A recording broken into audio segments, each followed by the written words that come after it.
Trading week കൂടി അവസാനിച്ചിരിക്കുന്നു. Trend റിവേഴ്സലിന് പ്രചോദനമാകുന്ന macro ഇവന്റുകളോ മറ്റു ഫാക്ടേഴ്സോ ഒന്നും ഇല്ലാത്തതിനാൽ നിഫ്റ്റി 23,000 എന്ന ലെവൽ മറികടക്കാനാകാതെയാണ് വ്യാപാരം അവസാനിപ്പിച്ചത്. വെള്ളിയാഴ്ച അനലിസ്റ്റുകൾ ശ്രദ്ധിച്ചിരുന്ന 22,800 എന്ന മേജർ സപ്പോർട്ടും നിഫ്റ്റി ബ്രേക്ക് ചെയ്തു.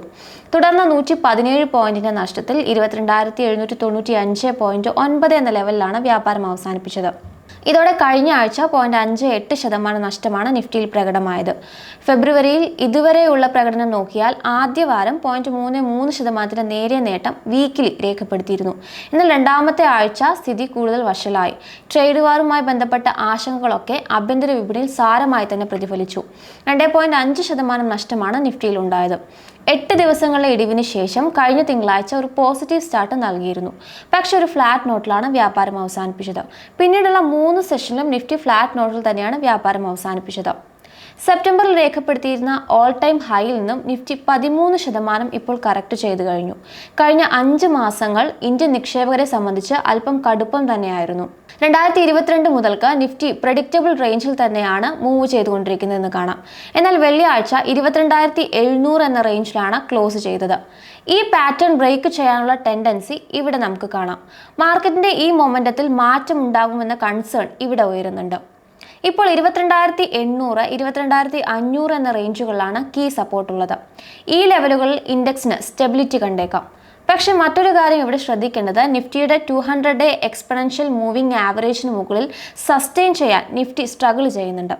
ഇതൊരു ബെയറിഷ് ഔട്ട്ലുക്കാണ് സൂചിപ്പിക്കുന്നത്.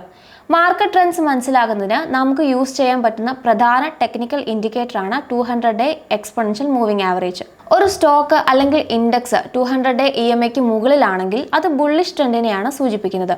മറിച്ച് താഴെയാണെങ്കിൽ ഒരു ബെയറിഷ് ട്രെൻഡിനെയും സൂചിപ്പിക്കുന്നുണ്ട്. ഇൻഡെക്സ് 200-ഡേ EMAയ്ക്ക് താഴെ വന്നത് കൺസേൺസ് ഉണ്ടാക്കുന്നുണ്ട്. വരും സെഷനുകളിൽ 22,500 കീ സപ്പോർട്ട് ലെവലായിട്ട് കണക്കാക്കാം. ഇവിടെ സപ്പോർട്ട് എടുക്കാൻ കഴിയുന്നുണ്ടെങ്കിൽ സെല്ലിംഗ് പ്രഷർ കുറയുന്നതിലേക്ക് നയിച്ചേക്കാം. പക്ഷേ ഡെയിലി ചാർട്ടിൽ 2023 ഡിസംബറിൽ 20,290, 20,508 ലെവലുകളിൽ ഒരു ഗ്യാപ്പ് അപ്പ് നമുക്ക് കാണാൻ സാധിക്കും. സോ 22,500 ബ്രേക്ക് ചെയ്ത് ഡൗൺവാർഡിലേക്കുള്ള മൂവ്മെന്റ് നിഫ്റ്റിക്ക് ഉണ്ടാവുകയാണെങ്കിൽ ഈ ഗ്യാപ്പ് ഫില്ല് ചെയ്യാനുള്ള സാധ്യതയും തള്ളിക്കളയാനാവില്ല എന്നാണ് അനലിസ്റ്റുകൾ ഇപ്പോൾ പറയുന്നത്.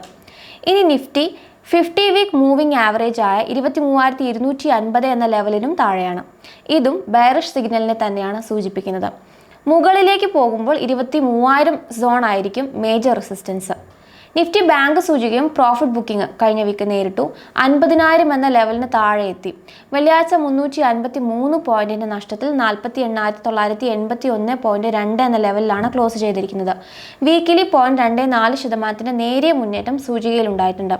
എങ്കിലും 48,500 എന്ന സപ്പോർട്ട് ബ്രേക്ക് ചെയ്താൽ വീണ്ടും ഒരു സെല്ലിംഗ് പ്രഷർ കടന്നു വന്നേക്കാമെന്നാണ് അനലിസ്റ്റുകൾ അഭിപ്രായപ്പെടുന്നത്. തുടർന്ന് 47,800 എന്ന സോണിലാണ് മറ്റൊരു മേജർ സപ്പോർട്ട് ഉള്ളത്. മുകളിലേക്ക് പോകുമ്പോൾ 49,700 എന്നൊരു മേജർ റെസിസ്റ്റൻസ് ബ്രേക്ക് ചെയ്താൽ മാത്രമേ സൂചികയിൽ ഒരു മുന്നേറ്റം ഉണ്ടാകുമെന്നും അവർ വ്യക്തമാക്കുന്നുണ്ട്. നെക്സ്റ്റ് വീക്ക് ബുധനാഴ്ച മഹാശിവരാത്രിയോടനുബന്ധിച്ച് മാർക്കറ്റ് അവധിയായിരിക്കും. എക്കണോമിക് തലത്തിൽ വെള്ളിയാഴ്ച GDP കണക്കുകൾ ഇമ്പോർട്ടൻ്റ് ആണ്. കാരണം ജൂലൈ സെപ്റ്റംബർ കാലയളവിൽ ഇന്ത്യയുടെ GDP 7 പാദങ്ങൾക്കിടയിലെ താഴ്ന്ന നിലയിലേക്ക് ഇടിഞ്ഞിരുന്നു. 5.4% രണ്ടാം പാദത്തിൽ രേഖപ്പെടുത്തിയിരിക്കുന്ന GDP. കൺസ്യൂമർ കൺസംഷൻ കൂട്ടുന്നതിന് ടാക്സ് റിലീഫും റേറ്റ് കട്ടും ഒക്കെ നടത്തിയത് നമ്മൾ കണ്ടു. സോ Q3, Q4-ൽ ഒരു റിക്കവറി ഉണ്ടാകുമെന്ന് എക്സ്പെക്ട് ചെയ്യുന്നുണ്ട്. ഫിസിക്കൽ ഡെഫിസിറ്റ് കണക്കുകളും ഇൻഫ്രാസ്ട്രക്ചർ ഔട്ട്പുട്ട് കണക്കുകളും വെള്ളിയാഴ്ച തന്നെയാണ് വരുന്നത്.